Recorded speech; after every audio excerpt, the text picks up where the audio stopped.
I am an inkpot from Pennsylvania from the year 1840.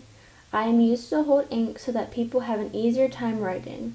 I was a very helpful tool for people in the late 18th century into the 1800s. Not everyone used me, however. I was primarily used by higher-class white men who were educated. This was a small portion of people back then. The people who didn't use me were black men and women as well as white women.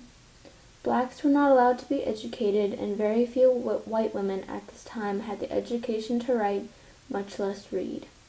As for the way I was made by a glassblower in his studio. Even though I was only used by a small demographic of people, there are a lot of racial stereotypes attached to me.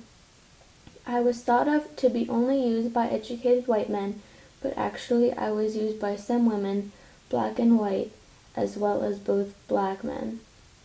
I was used in people's houses and basically anywhere that writing was needed. People used me all throughout the 1800s until more advances in technology were produced. The use of me concludes that my user was definitely educated. While I was in use, the events that happened around the world were that slaves in the British Empire were getting freed. This was a big step for the worldwide abolition of slavery. The use of me did not change over time, even though the need for me did. In this year, the typewriter was invented, so the use of me slowly was no longer needed. I was made by a glassblower in his studio with immense care and thought. Glassblowing is a tedious but dangerous craft. One mistake could lead to a very bad situation. Overall, I'm a very useful tool for people to use.